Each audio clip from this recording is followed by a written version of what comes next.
All right, we're on day 3 of Corona Crazy, trying to keep your kids happy at home with activities that make them into creative thinkers. Before you go, don't you switch without sharing this for all the people that have kids or have grandkids and they're stuck with them. You may not be stuck with them, but some of them are, and they need something to keep them occupied and teach them some wonderful problem-solving skills.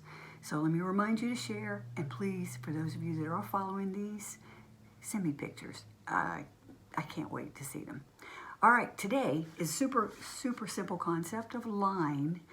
Line is everywhere. Get in line, walk the line, line dance. Don't even think I'm gonna line dance, but there's line all over, so this makes it very easy for you to work with in your own home. And let me also suggest something to you before you get into this.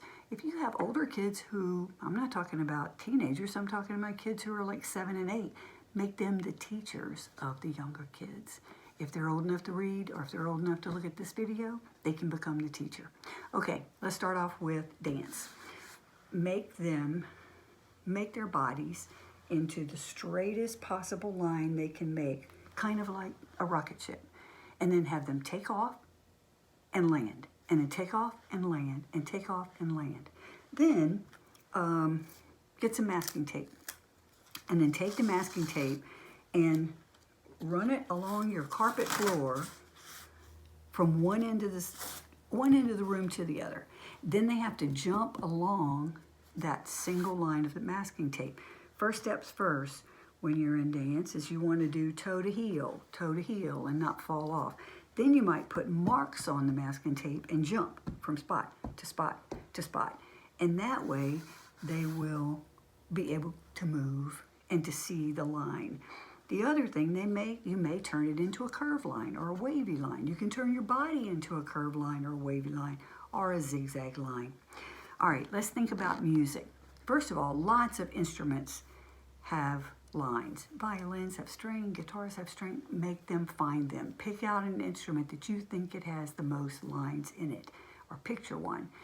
As far as the sound they make, ask them to hum or to sing in this long single note without changing, and see if they picture it as a line of music and floating in the air.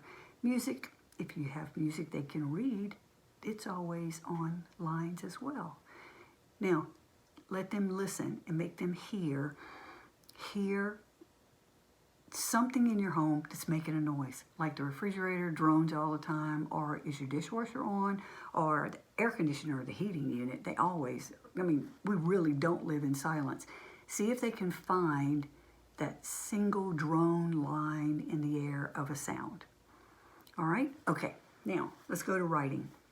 As far as writing, they can take all of those concepts that you've already covered, and they can also write about it. The other thing they can do is that they can draw a floor plan of their bedroom, and then draw a dotted line from their bed to whatever they do in the morning when they get up, as if you're following the trek, and then write about it. And then write about it so that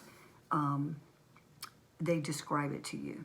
They can also write a paragraph about, tell me what you see when you go from the front door to the refrigerator or something.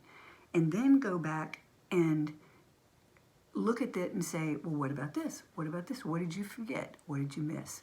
All right, with art, line is everywhere, as you can tell. So you're going to need a piece of paper, and you'll need a marker, water-based marker. Please don't even think about bringing out Sharpies. They get out of nothing. In art, a line is any mark on any page, and even if it's as short as a dot, it records the movement of the artist's hand. So if my hand is making that line or it's making that dot, then that means it's a line. Okay? So now we start in a million things they can do. Have them draw tall lines. Have them draw lazy lines. Have them draw angry lines. And then have them go back and write about, why do they look tall? Why do they look angry? Why do they look lazy? Okay? Then you can also think about drawing a line. Remember, they were skipping. If they're skipping across the floor, what does that look like? Or does it look like a dash? Or does it look like something else completely? And there are no wrong answers. Let them think. Now, draw a line that would be defined as something so short that it would become a line. So that means it's an illusion of a line. It's almost like dash lines or dotted lines. Now, if you have an older kid, let them draw with their non-dominant hand. Here you have the younger kids struggling to do it right with their regular hand. Make the older kids use their non-dominant hand and draw that line. They should be able to use both hands when they draw. Now, if you want to get a little more complicated, pose for them. Oh gosh, you will be so happy you pose for them. This is my daughter's self-portrait of me, not self-portrait. This is my daughter's portrait of me when she was 4.5 years old, which is 34 years ago. This is priceless. It's also her first profile. So if you want to sit sideways and let them look at you, and look how tiny she made my nose. Now, isn't that amazing? Well, maybe she wasn't drawing what she actually saw, but I feel like it's me. It's me all over. So it's priceless. They can also pose for each other. Now, the main thing you want them to do is to see. If they are posing from the side, tell them to look at this line. Okay, don't worry about what it is. Don't call it a head. Don't call it a face.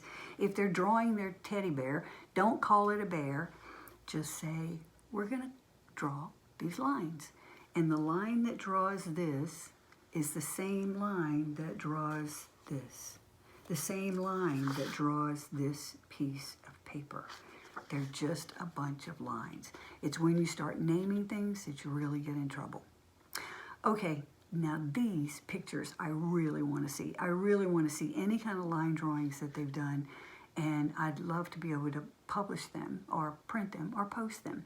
So if you have any questions or if you have any suggestions, tomorrow is Corona Creative on movement. And movement you may think is just with dance and music, but it really, really, you'll be surprised how much it is part of writing and art. Okay? Join me tomorrow. Thanks.